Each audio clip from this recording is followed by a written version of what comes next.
What is up? What is up, everybody? What is up? We are back from the holidays. Hope everyone had a good Christmas, spent time well needed with their families. So, in today's video, I want to kind of do a series, a little series on this topic.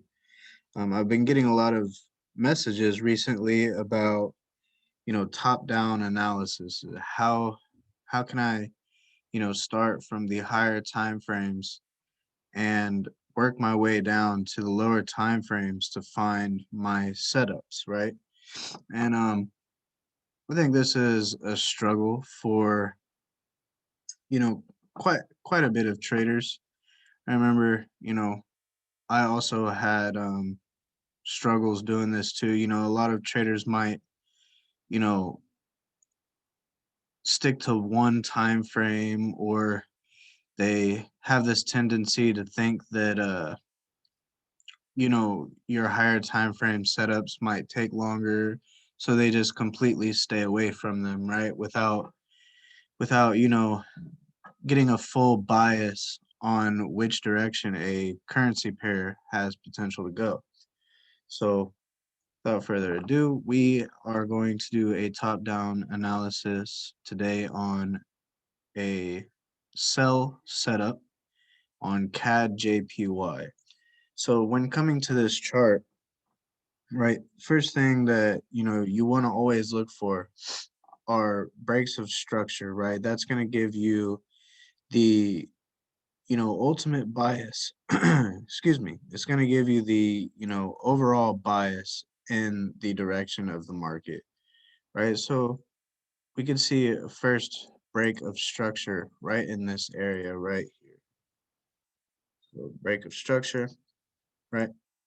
Price trades down here, retraces, you can see the correctiveness and behavior, and breaks structure again. So we broke this structure here, right? Now we make a wick of a low and then another low here. Now, as you can see, as price continues on, we break structure again right here with this down move, breaking this previous structure to the left here. Now, with that being said, lows are getting broken and lower highs are being made in this market, right? So we know that we are bearish on the monthly time frame. We drop down to the weekly time frame. Here is that monthly break of structure.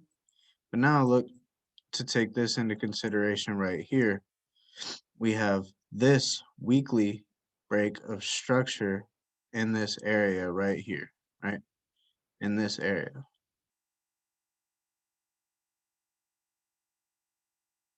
You see this heavy impulse down, this heavy push down, right? Breaking this structure right around this area. So now we'll go down to the daily time frame, and we can look in this area, right? Something to take into consideration now that we are dropping down to, you know, we're getting lower in time frames. So here was that break of structure right here on the weekly time frame. We saw this heavy push down.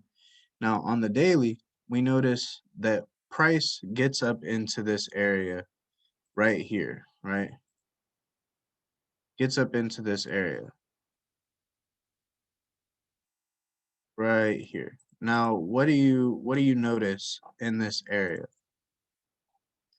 Price didn't stay long in this area, right? So price didn't stay around very long in this area. It came up here, tapped this area of structure that got broken, and immediately rejected out of that area, right? So what we could do for a guide to maybe have another potential reaction in that area is just mark off that zone. Mark off that zone as a supply area, right? Mark it off as a supply area. It's very fresh, it's active, right? Price didn't stay around in this area very long. It got up here and pushed directly back out. So dropping into the 4 hour now, this is where you can tighten up, your points of interest. So here was that, up here was that weekly, that daily reaction, right? You can see price had a very strong push out of that area. So one thing that we could be looking for is for price to have a potential reaction as it comes back up into this area. So now what you just saw me do there was tighten up this area from the daily, looking at it in a perspective on the 4 hour, tightening up my entry. Or, not even specifically an entry, just tightening up a point of interest, right? So right here, we have 4 hour inefficiency on this time frame, okay? So now as we scroll to the right, we're going to start to notice, price getting up into that area, price getting back up into that area. So here's one thing to take into consideration right here.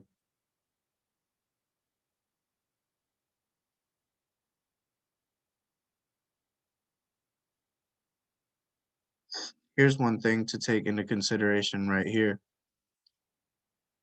As we're heading towards our point of interest, we start to notice that relatively equal highs are getting created close to this area, right? So a lot of liquidity in this area.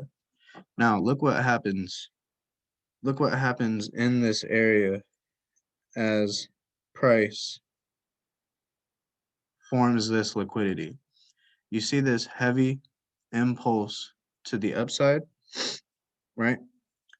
And then we have another reaction rolling over outside of this 4 hour inefficiency area that we found to the left. Price trades below this area of structure right here, breaking this structure.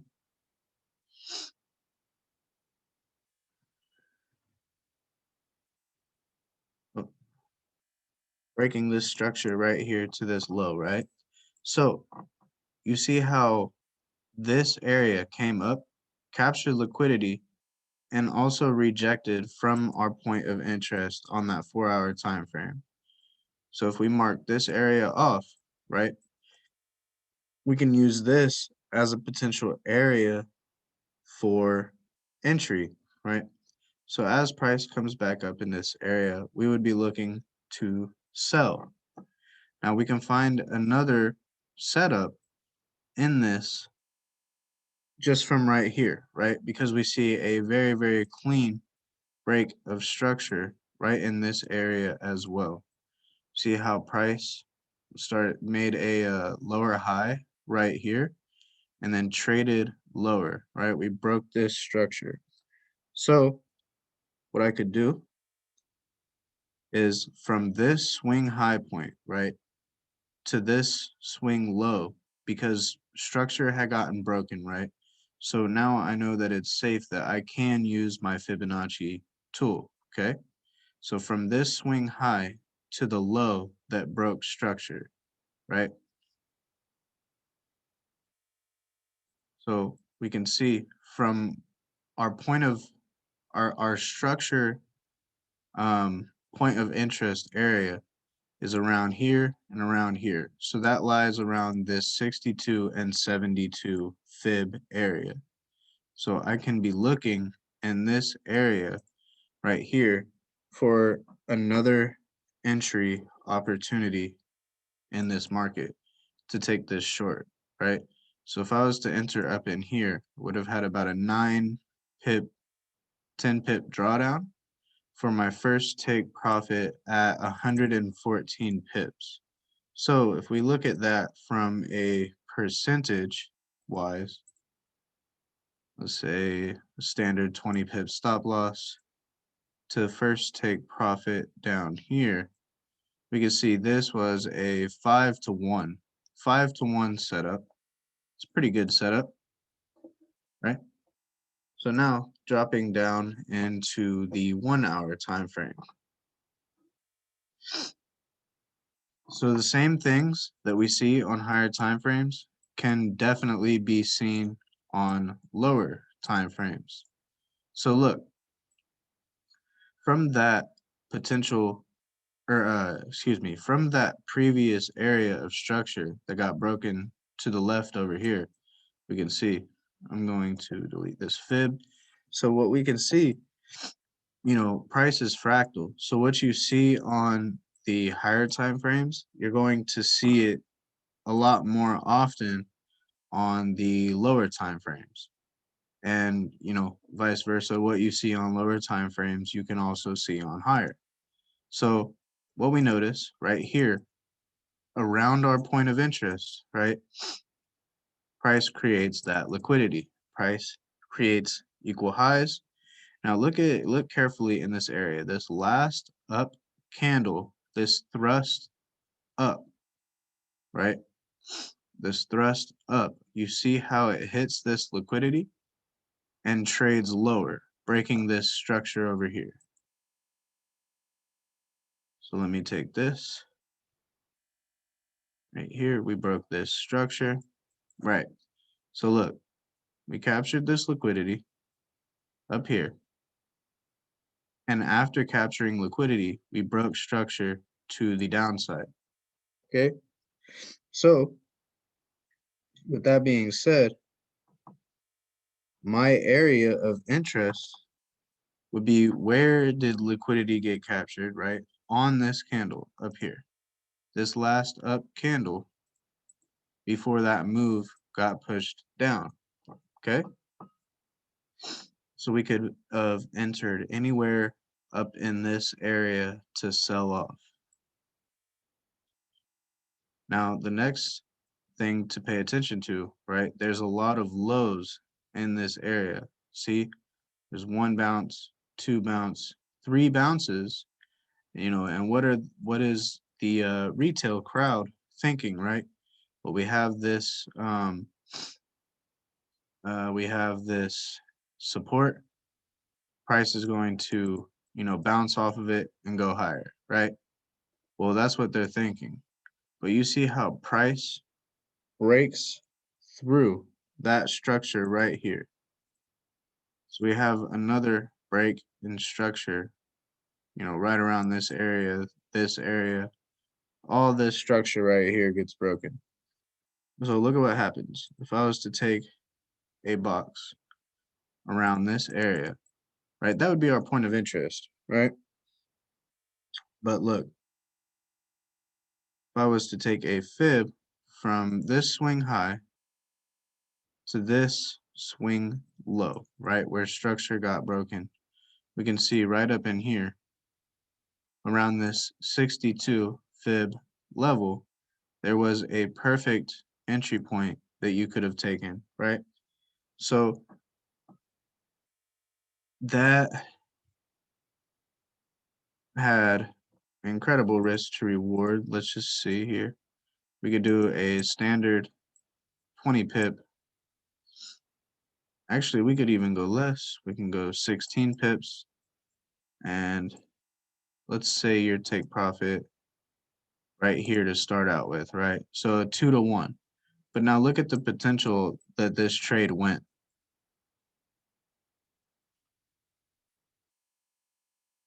All the way down here, a 12-to-1, right?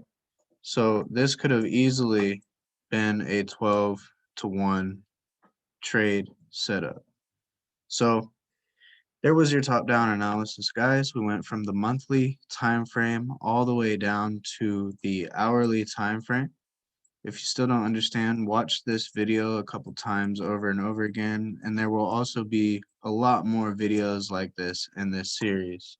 But if you got any insight from this video, if you enjoyed this video, leave me a like, drop a comment down below, and don't forget to subscribe to the channel.